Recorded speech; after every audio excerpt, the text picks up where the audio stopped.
Class 7-এর Bangla পাঠ্য বিষয়ের আজকে আমরা আলোচনা করব প্রথমে কবি আশরাফ সিদ্দিকীর লেখা একুশের কবিতা। একুশের কবিতা বাংলা ভাষার, বাংলা কেন্দ্রিক জাতীয়তা বোধের এবং বাংলা ভাষার জন্য লড়াই করে প্রাণ বলিদান দেওয়ার একটি বিশেষ উল্লেখযোগ্য কবিতা। এই কবিতাতে মূল কেন্দ্রবিন্দু হিসেবে উঠে এসছে 21শে ফেব্রুয়ারি, যে দিনটিকে আন্তর্জাতিক মাতৃভাষা দিবস হিসেবে স্বীকৃতি দেওয়া হয়েছে।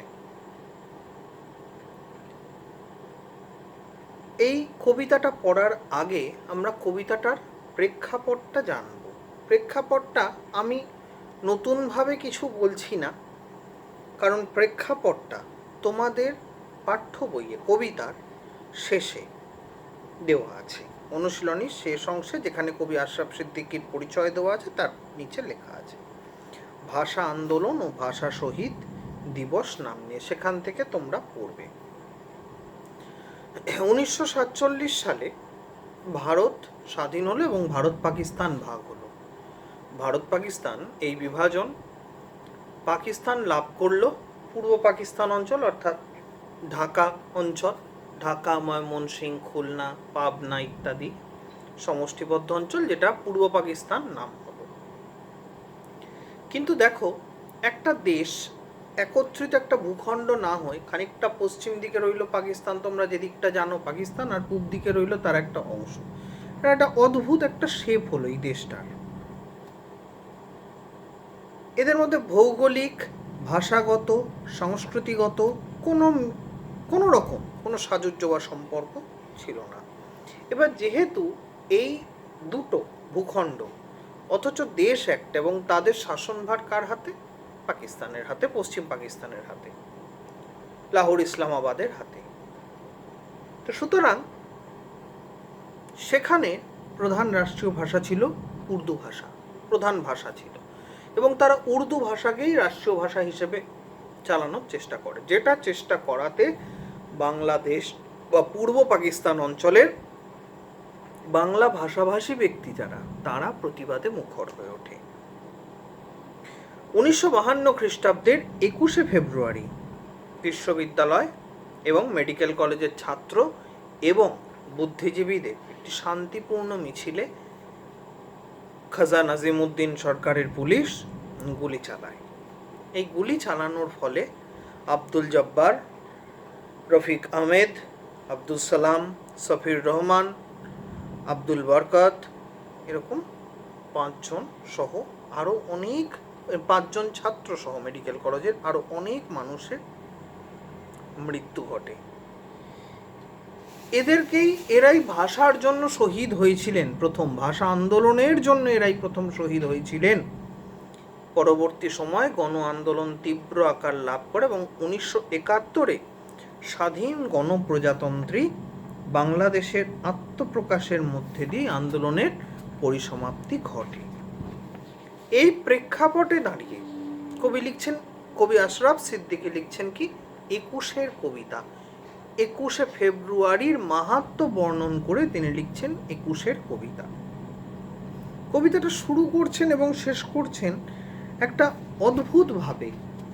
যে অদ্ভুত ব্যাপারটা কি, কবি মদনমোহন তর্কালঙ্কারের লেখা শিশু শিক্ষা প্রথম ভাগ গ্রন্থের অন্তর্গত প্রভাত বর্ণন যে কবিতাটি, সেই কবিতার প্রথম 4টে লাইন, 2 এবং 4টে লাইন তিনি ব্যবহার করেছেন। অতি মিষ্টি সেই লাইনগুলো, সেই পংক্তিগুলো, যেগুলো আমরা ছোটবেলায় যোগীন্দ্রনাথ সরকারের লেখা আদর্শ লিপি বলে একটি বইতে আমরা সবাই পড়েছি। তোমরা পড়েছো কিনা আমি জানি না, আমরা পড়েছি, বা ছাত্রছাত্রীরা এখন যারা রয়েছে তাদের বাবা মাও পড়েছেন আদর্শ লিপি। আমাদের ছোটবেলার কতগুলো বই ছিল একদম কমন, যেমন আদর্শ লিপি, যেমন বর্ণ পরিচয়, হ্যাঁ, তারপর কোনো জায়গায় কথামালার গল্প পড়ানো হতো ইত্যাদি। তো সেইখানে সেই প্রভাত বর্ণন কবিতায় বলছে কি, পাখি সব করে রব রাতি পোহাইল, কাননে কুসুম কলি সকলে ফুটিল, রাখাল গরুর পাল লয়ে যায় মাঠে, শিশুগণ দেয় মন নিজ নিজ পাঠে। একটা প্রভাতের অদ্ভুত সুন্দর নিসর্গ চিত্র, যেন শব্দ না, শব্দের ঝংকার, শব্দ যেন এক সুন্দর পাহাড়ি ঝর্ণার মতন এক উচ্ছ্বাসে নেমে আসছে শব্দগুলো।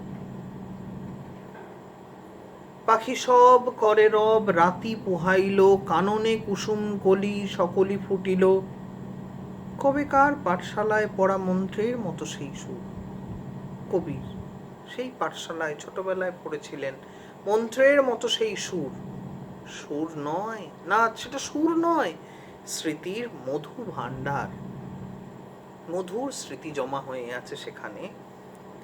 সেই আমার দেশ, মাঠ, বন, নদী, সেই তো সব আমার দেশের জারি, সারি, ভাটিয়ালি, মুর্শিদি।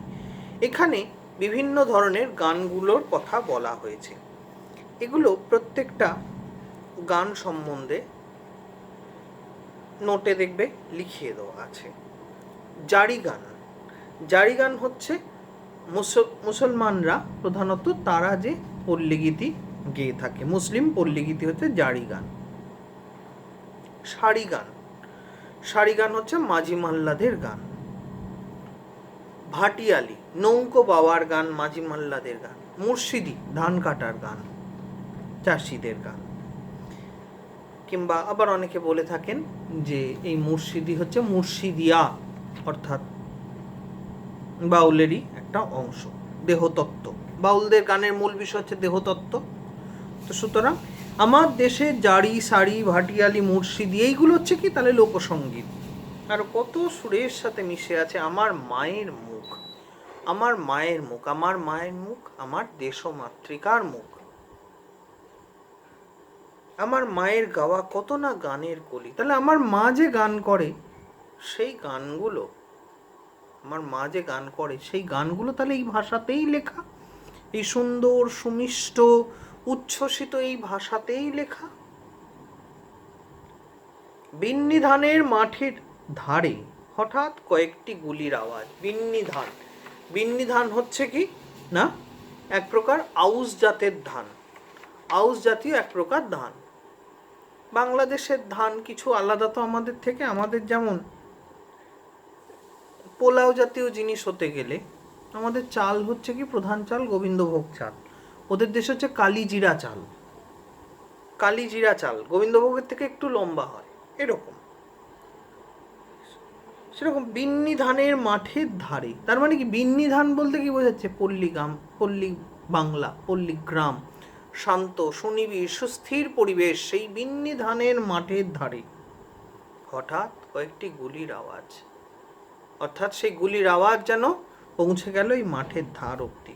কয়েকটি পাখির গান শেষ না হতেই তারা ঝরে পড়ে গেল, ঝরে গেল, পড়ে গেল মাটিতে। গাছে পাখিরা গান গাইছিল, তোমার হাতে ছিল এয়ার গান, তুমি তুলে নিয়ে তাক করে গুলি মারলে। পাখিটা খুব সুরে ডাকছিল, সে কিন্তু ভাবতেও পারেনি কখন নিচে একটি ছোট্ট ছেলে এসে তার দিকে এয়ার গান তাক করেছে। সেই ছেলেটির এয়ার গানের গুলিতে পাখিটা মরে পড়ে গেল, সে তখন শীষ দিচ্ছিল। এখানেও ঠিক তাই। সেই পাখি তাহলে কারা? এই আব্দুল জব্বার, বরকত, সফিউদ্দিন আহমেদ, এরাই হচ্ছে সেই পাখি। তাহলে তাদের গান শেষ হলো না। তাদের গান কি? তাদের গান হচ্ছে আমি বাংলায় গান গাই, আমি আমার আমিকে চিরদিন এই বাংলায় খুঁজে পাই, আমি বাংলায় দেখি স্বপ্ন, আমি বাংলায় বাঁধি সুর, আমি এই বাংলার মায়া ভরা পথে হেঁটেছি কতটা দূর। তাহলে এই হচ্ছে সেই পাখিদের গান, অর্থাৎ তারা বাংলায় গান গায়, বাংলায় কথা বলে। তারা ঝরে গেল, তাদের গুলি করে মেরে দেওয়া হলো, পড়ে গেল মাটিতে, তাদের রক্তাক্ত শবদেহ পড়ে আছে মাটিতে, মৃত পাখি যেমন পড়ে থাকে। সেই শোকে কাল বৈশাখীর ঝড় উঠল আকাশে, আকাশ বাতাস কেঁপে উঠল কি কাল বৈশাখীর ঝড়। ভয়ঙ্কর কাল বৈশাখী ধেয়ে এলো যেন প্রতিবাদের কালবৈশাখী। কেউ বুঝতে পারে না কখন কালবৈশাখী আসবে, কিন্তু সে তীব্র বেগে ধেয়ে আসে, যখন ধেয়ে আসে সব তছনছ করে দিয়ে চলে যায়। ঠিক সেরকম মাঠ কাঁপলো, ঘাট কাঁপলো, বাট কাঁপলো। মাঠ, ঘাট, বাট, বাট মানে বাড়ি। হাট কাঁপলো, বন কাঁপলো, মন কাঁপলো। হাট বনও যেমন কাঁপলো, তেমনি কেঁপে উঠলো কি আপামোর বাঙালির মন।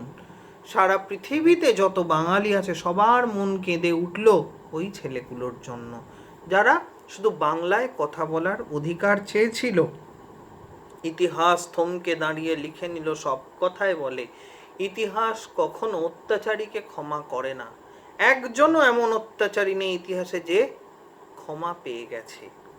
ঠিক সেরকম এই ছেলেগুলো যে ভাষার জন্য প্রাণ দিল, ইতিহাস থমকে দাঁড়িয়ে লিখে নিল সব তাদের কীর্তি। ভাষার জন্য তাদের প্রাণ বলিদানের কথা লেখা হলো কাগজে কলমে। তাই তো তাদের প্রাণের বিনিময় জেগে উঠল কত রফিক, কত জব্বার, কত বরকত। তাই তো সহস্র পাখির কলতানে আজ দিগন্ত মুখর, হাজার হাজার পাখি আকাশে ডাকছে আজ দিগন্ত মুখর। দিগন্তে আজ শোনা যাচ্ছে হাজার পাখির কলতান, হাজার হাজার মানুষের ডাক, প্রতিবাদ, আন্দোলন, যে না, বাংলাই আমাদের ভাষা, উর্দু আমাদের ভাষা নয়।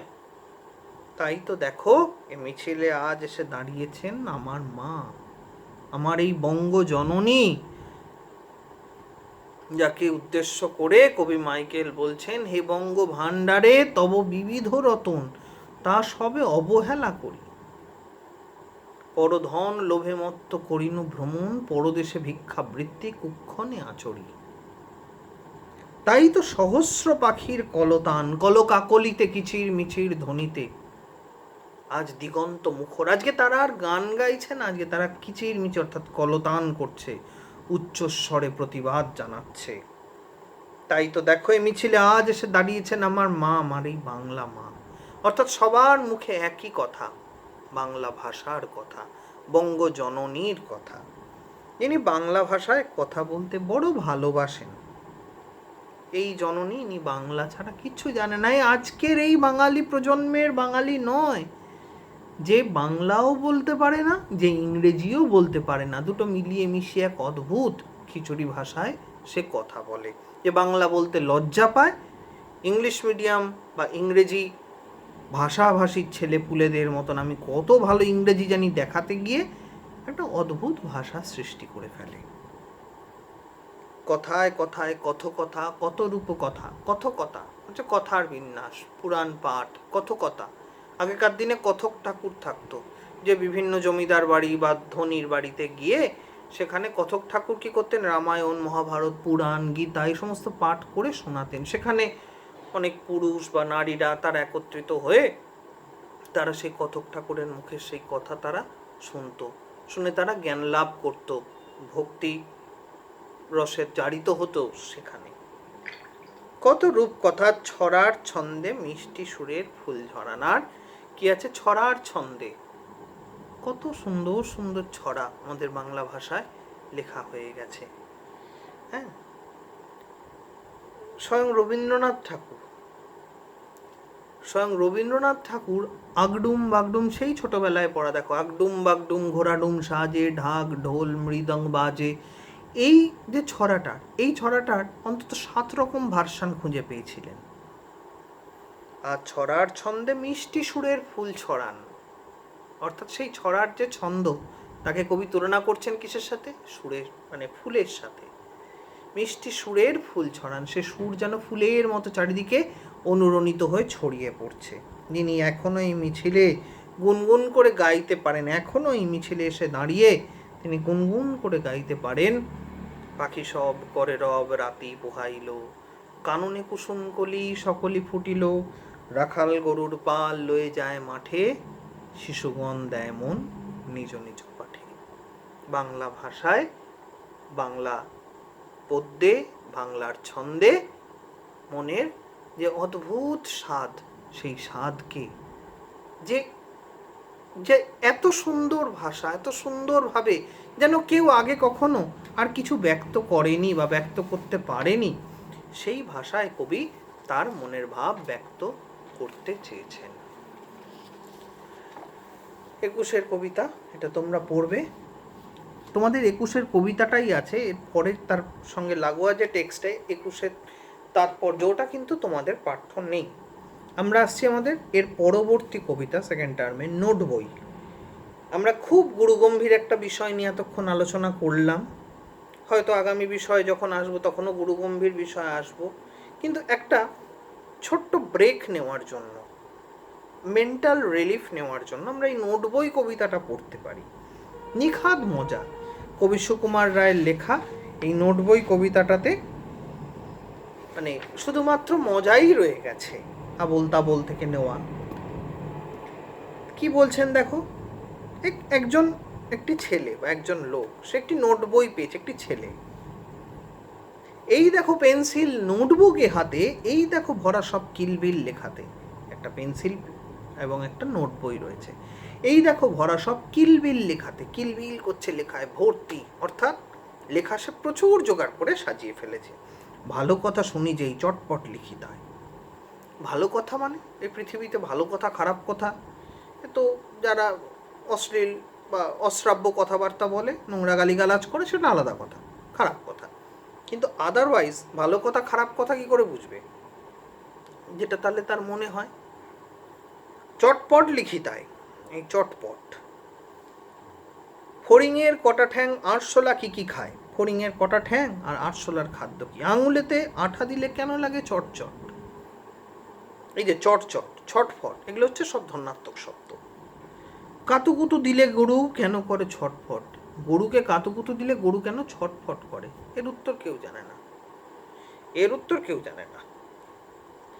দেখে শিখে পড়ে শুনে বসে মাথা ঘামিয়ে, কতগুলো অসমাপিকা ক্রিয়া রয়েছে দেখো। দেখে শিখে পড়ে শুনে বসে মাথা ঘামিয়ে, 1 2 3 4 5 6টা অসমাপিকা ক্রিয়া রয়েছে।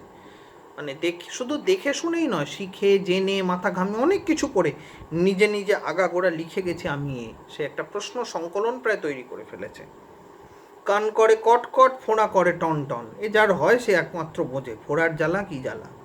হ্যাঁ, গরমকাল মানে ফোঁড়ার সিজন। কান করে কটকট, কানে জল ঢুকে গেলে বা ইত্যাদি। ওরে রামা ছুটে আয়, নিয়ে আয় লণ্ঠন। মানে লণ্ঠন জেলে এখন জানি না লণ্ঠন নিয়ে ছুটে আসলে পরে ফোঁড়া দেখবে কিনা। কাল থেকে মনে মোর লেগে আছে খটকা, ঝোলাগুড় কিসে দেয়, সাবান না পটকা? যে ঝোলাগুড় কিসে দেয়, সাবানে দেয় না পটকায় দেয়? কোনোটাতেই দেয় বলে জানি না, হয়তো দেয়। এই বেলা প্রশ্নটা লিখে রাখি গুছিয়ে, জবাবটা জেনে নেব মেজদাকে খুঁজিয়ে। কোনো এক মেজদা, ঠিক আছে, যাকে প্যালারাম, বিখ্যাত চরিত্র টেনিদার সঙ্গী প্যালারাম বাবু, সে বলেছে মেজাজওয়ালা দাদাদেরই কি মেজদা বলে? এরকম একটা প্রশ্ন সে রেখেছে, আমি জানি না। এবং মেজদা প্রসঙ্গে আর একজনের কথা না বললে যেমন হবেই না, তিনি হচ্ছেন শ্রীকান্ত উপন্যাসের প্রথম পরিচ্ছেদে যে মেজদা আছে। মেজদার কাছে শ্রীকান্ত, ছোড়দা, যতীন রায় তিনজন পড়াশোনা করতো এবং সন্ধেবেলায় পড়াশোনা, মেজদা বোধহয় 12 ম্যাট্রিক ফেল করে এক জোরদার মেজাজে অষ্টমবারের জন্য তৈরি হচ্ছে। বলছে সেইটাই, যে সন্ধেবেলায় সারা সন্ধ্যা মেজদার তত্ত্বাবধানে কঠিন পড়াশোনা করে যে জ্ঞান লাভ করতো, তাতে বোধ করি মা সরস্বতী আমাদেরকে দরজার চৌকাঠ পর্যন্ত এগিয়ে দিয়ে আসতেন। না হলে পরের দিন ক্লাসে শ্রেণী শিক্ষক মহাশয়ের কাছে যে পরিমাণ আদর এবং সম্বর্ধনা জুটত, সে তো বলাই বাহুল্য। এরম আর কি একটা। পেট কেন কামড়ায় বলো দেখি পারোকে? পেট কেন কামড়ায়? বিবিধ কারণে কামড়াতে পারে। হ্যাঁ, বলো দেখি ঝাঁঝ কেন জোয়ানের আড়কে? খুব ন্যায়সঙ্গত প্রশ্ন। জোয়ানের মধ্যে এমন নিশ্চয়ই কিছু আছে যে কারণে ঝাঁঝটা হয়। তেজপাতে তেজ কেন নেই? এটা অবান্তর প্রশ্ন, অবান্তর অর্থাৎ অবৈজ্ঞানিক। ঝাল কেন লঙ্কায়? এটা বিজ্ঞানসম্মত প্রশ্ন বা উপযুক্ত প্রশ্ন। নাক কেন ডাকে আর পিলে কেন চমকায়? দুটো প্রশ্নই সঙ্গত। কার নাম দুন্দুভি? দুন্দুভি এক ধরনের বাদ্যযন্ত্র। হ্যাঁ, যুদ্ধের সময় দুন্দুভি নাকাড়ার মতন বাজানো হতো। কাকে বলে? অরণি। অরণি হচ্ছে চিত্রক কাষ্ঠ। আগেকার দিনে মুনি ঋষি সাধু সন্তদের কাছে তারা বনে বাজারে ঘুরতেন, তো আগুন জ্বালানোর প্রয়োজন পড়তো, তাই জন্য তাদের কাছে দুখণ্ড শুকনো ওই চিত্রক কাঠ থাকতো, ওইটা দিয়ে তারা একটার সঙ্গে একটা ঠুকে আগুন জ্বালতেন। ওটাকে বলা হচ্ছে অরণি। বলবে কি তোমরাও নোট বই পড়নি? তাহলে দেখো, এই কবিতাটা পড়ে তোমাদের একটা খুব দরকারি জিনিস হচ্ছে যে এই কবিতায় কটা বাস্তবমুখী প্রশ্ন এবং কটা অবাস্তব প্রশ্ন আছে, সেটা তোমরা নিজেরা লেখো এবং সেটা দিয়ে একটু আলোচনা করা। এই প্রশ্নটা একটু তৈরি করে রাখতে পারো, অনুশীলনীটা করবে। তৃতীয় কবিতায় যেটা আসবো বলেছি, সেই কবিতাটার কিন্তু থট আবার আমরা সিরিয়াস থটে চলে যাচ্ছি।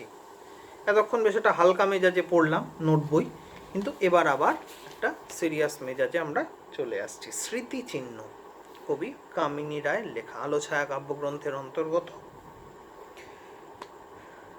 এই কবিতাটা গঠনগতভাবে, এগুলো খেয়াল রাখবে, সব কথা নোটে থাকে না কিন্তু, গঠনগতভাবে কবিতাটা হচ্ছে সনেট, চতুর্দশপদী কবিতা। দেখো 14টা লাইন আছে।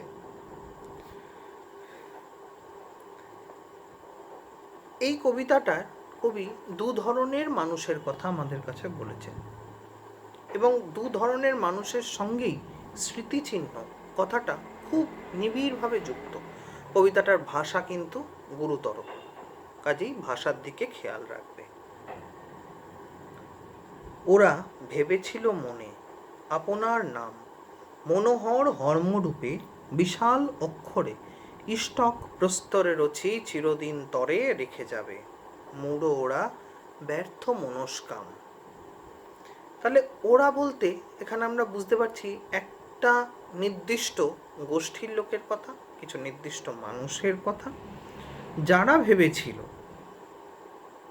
ভেবেছিল আপনার নাম, নিজেদের নাম, মনোহর হর্মরূপে, অদ্ভুত সুন্দর প্রাসাদ অট্টালিকা, হর্ম হচ্ছে প্রাসাদ অট্টালিকা, হর্মরূপে বিশাল অক্ষরে, তার মধ্যে মানে সেই হর্ম তাদের কীর্তির স্বাক্ষর বহন করে, ইষ্টক প্রস্তরে রচি চিরদিন তরে রেখে যাবে, ইট কাঠ পাথর দিয়ে তাদের কীর্তিকে তারা অতুল করে দিয়ে যাবে। অর্থাৎ তাদের মধ্যে কি ক্ষমতা ছিল, তাদের মধ্যে কি শক্তি ছিল, এর শুধুমাত্র নিদর্শন থাকবে কিসে না, সেই সব প্রাসাদ অট্টালিকা। কিন্তু কবি কি বলছেন? মূঢ় ওরা ব্যর্থ মনস্কাম। ওরা মূঢ়, ওরা মূর্খ, ব্যর্থ মনস্কাম, ওদের মনস্কামনা, ওদের মনে যে চিন্তা চেতনা আছে সেটা ব্যর্থ, তার কোনো বাস্তবতা নেই। মনস্কাম সন্ধি বিচ্ছেদ করলে হয় মনযুক্ত কাম।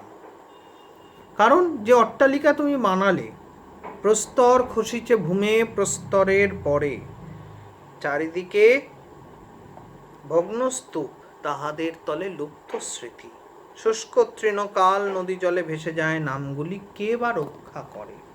দরকারি একটা কথা আসছে এখানে এবার, কে বা রক্ষা করেতে শেষ হচ্ছে অষ্টক, অক্টেভ। প্রস্তর খসিছে ভূমে, পাথর খসে খসে পড়ছে ভূমিতে, প্রস্তরের পরে একটা পাথরের উপরে, চারিদিকে ভগ্নস্তূপ, ভাঙা চোড়া স্তূপীকৃত সব। কারণ যত বছরে গিয়েছে আস্তে আস্তে পলেস্তারা খসেছে, ইট খসেছে, তারপরে একটা মানে বিল্ডিংয়ের একটা সাইডই ধসে গেছে পুরো। তাহাদের তলে লুপ্ত স্মৃতি, যে স্মৃতি একসময় বিশাল বড় বড় উজ্জ্বল অক্ষরে লেখা ছিল, হয়তো কাদের বাড়ি বা অমুকদের বাড়ি, সব ভেঙে চুরে কোথায় হারিয়ে গেছে। তাহাদের তলে লুপ্ত স্মৃতি, অতীতের স্মৃতি লুপ্ত হয়ে পড়ে আছে ভগ্নস্তূপের তলায়। শুষ্ক তৃণকাল নদী জলে ভেসে যায় নামগুলি। নামগুলোকে কবি তুলনা করছেন কিসের সঙ্গে? শুষ্ক তৃণের সঙ্গে। নামগুলো হচ্ছে শুষ্ক তৃণের মতন, কাল নদী জলে ভেসে যায় নামগুলি। বাংলায় তুমি একটা জিনিস চিন্তা করে দেখো, বাংলায় হাজার হাজার, কত না হলেও অন্তত শয় শয় রাজা হয়েছে, তুমি কজনের নাম বলতে পারবে? শশাঙ্কের নাম বলতে পারবে, তুমি গোপালের নাম বলতে পারবে, তুমি ধর্মপালের নাম বলতে পারবে, তুমি দেবপালের নাম বলতে পারবে।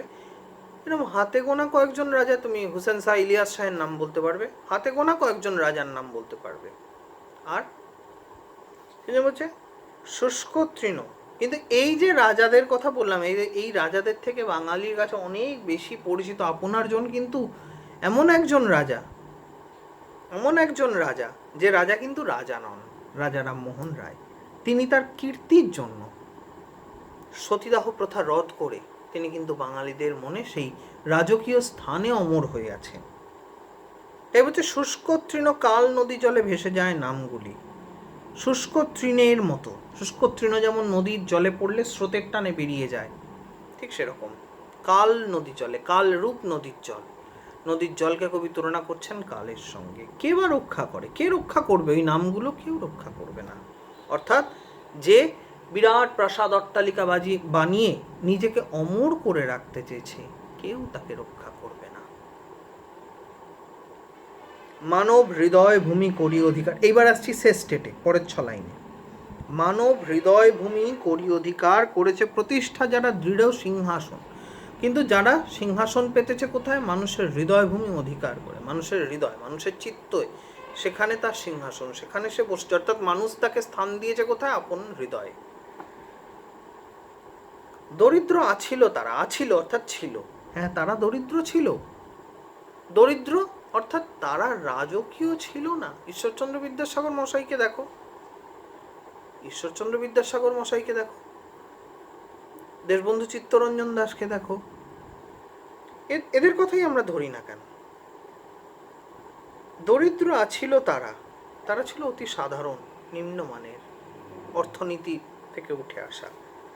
ছিল না সম্বল প্রস্তরের এত বোঝা জড়ো পরিবার, এত ইট কাঠ পাথরের বোঝা জড়ো করার সামর্থ্য তাদের ছিল না। ছিল না কি? হ্যাঁ ছিল, বিদ্যাসাগর মশাই ছিল না, ছিল, কিন্তু করেননি। তার যতটা প্রয়োজন ততটাই করেছেন।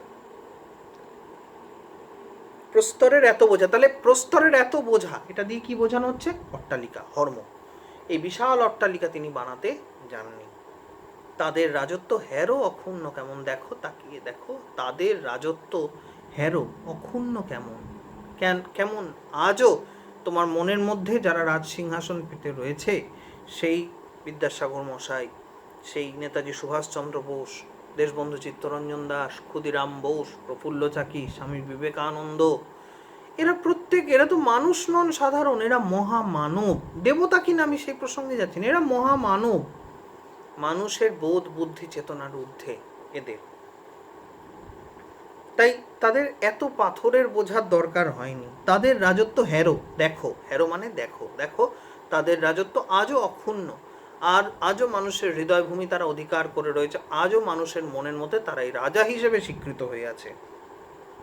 কাল স্রোতে ধৌত নাম নিত্য সমুজ্জ্বল। কাল স্রোত আসছে আর তাদের নাম ধুয়ে উজ্জ্বল করে দিচ্ছে। তাদের নামের ফলকের ওপর যে মলিনতার সৃষ্টি হচ্ছে, কাল স্রোতে এসে সেই ফলক ধুয়ে স্বচ্ছ পরিষ্কার করে দিয়ে যাচ্ছে। কোথাও দেখো তাহলে কাল নদী জলে কারুর নাম গ্রাস করে, কারুর নাম ভাসিয়ে নিয়ে চলে যায়, আবার কারুর নাম কাল স্রোতে ধৌত করে ধুয়ে তার নামকে সব মলিনতা কাটিয়ে উজ্জ্বলতর করে তোলে। এই কবিতাটার মোটামুটি বিষয়বস্তু আমরা আলোচনা করলাম। এবারে তোমরা বাড়িতে পড়বে, কবিতাটা অবশ্যই পড়বে, আলোচনা ধরে, নোট ধরে, এগুলো ধরে পড়বে। কোথাও কোনো রকম অসুবিধে হলে পরে অবশ্যই আমায় জানাবে। সবাই ভালো থেকো, সুস্থভাবে থেকো, আর নিয়ম করে বিষয়গুলো পড়াশোনা করো। Good night.